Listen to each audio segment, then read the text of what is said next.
Racing games were a very popular genre, dating way back to the early console eras, but would predominantly come into their own during the 32-bit era of consoles. But many of them would take a lot of inspiration by more cartoony aesthetics that would have been seen on earlier 16-bit consoles. One of the games that comes to mind that really set the standard for many of these games to exist would be the original Mario Kart seen on the Super Nintendo, which for me personally is one of my favourite racing games of all time, as it would also be one of the best multiplayer games that you could play. So it was inevitable, like later on, that you would see Mario Kart 64, which was another epic title, but you would also see many interesting titles, like you had Crash Team Racing, among many other types of racers of this kind start to evolve and be seen on the console, not just on the PlayStation but like the Sega Saturn, even on the Nintendo 64 itself, that still are being developed even to the current day, that mix up very cartoony elements with fast-paced, frantic gameplay, overly aggressive AI, rubber banding techniques, you name it, these games have it. But one of the fun aspects of it is definitely its multiplayer value. So if we take a look at Scars, that was released on the PlayStation, Nintendo 64 and the Windows PC in 1998, this game was also reflective of the earlier Mario Kart games, as it also was popularised because of the success of that genre. It was also developed by some of the developers that also worked previously on another racing game by the name of Street Racer that was also effectively a Mario Kart clone, but the developers wanted to change up the dynamics to add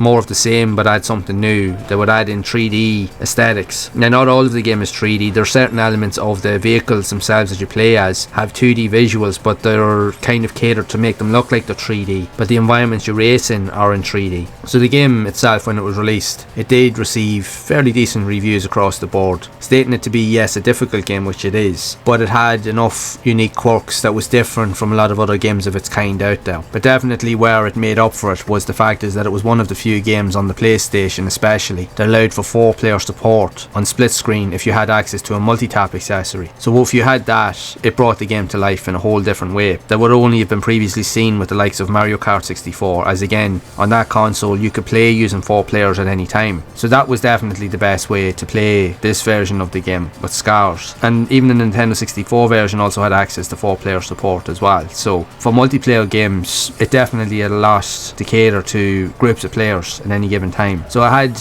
many different characteristics with each of the vehicles and their own character sets. They all had their own different attributes and features. But the level design was definitely one of the game's main quirks, as you raced around volcanoes, jungles, different types of very quirky style of tracks that all contributed to the game's very obscure style, with many obstacles, jumps, drops to avoid and to overcome. But you also had to deal with the ever-knowing presence of your AI opponents, as yes, the game does use a lot of rubber banding techniques, so you never fully get away from your opponents. If you've ever played any of the Mario Kart games, you will know that you'll never really win a race more than a second or two beyond anyone else if you're lucky, and a lot of it is really down to pure luck, because at any point, as with all these games, it is heavily dependent on pure luck in order to win races. No amount of skill can really contribute to you being truly successful, as it's down to timing more than anything else, because you have access to a variety of different weapons that you can use, and if someone shoots a weapon at you, if you don't have something to counteract it, or a weapon that you can shoot behind you to slow down your opponents, the chances are they'll just zip past you at any given time. So you have to have your wits about you, and you have to utilise strategy in order to win races. The Mario Kart games were the exact same. Like if someone shot a red shell at you that could literally follow you around the track, you needed to have something there to stop it. Like you could have a banana skin or a turtle that you could use and hold at the back of your cart so that it would hit that instead of your cart to stop slowing you down. And this game is no different to that. Actually, all of these games that are Mario Kart clones all use that gameplay aesthetic. So while they do try to be very different, they're also very similar in how they actually play. But it's still a fun title. My first experience with this was actually on a demo way back as part of the PlayStation magazine, and it was a fun experience. And even the full game, there's enough elements in it that will keep you playing for a while. Plus the multiplayer, like I said, is definitely by far its best feature. So if you have a group of your mates around you, you will have a blast playing this. It does have some decent graphics, it has some really cool environments to race in, and it just has some quirky characteristics that will definitely appeal to fans of this style of game, as it doesn't try to be anything new, but it does have some different styles and quirks about it that will make it stand out. So it is a worthwhile game to try overall in many respects, especially to play in short bursts. So I would love to know your thoughts of this game if you have played it yourself, and what do you think of it overall, and do you enjoy these themed style racers that were constantly being released back in the day on the PlayStation, even on other consoles as well. So be sure to share it down in the comments below. And if you would like to see more content around more of these obscure and multiplayer themed racers that were also released on the PlayStation, then you can check out the videos here on the screen and even other videos I've covered on the channel that look at these games in more detail so that you can see them in action. And as always,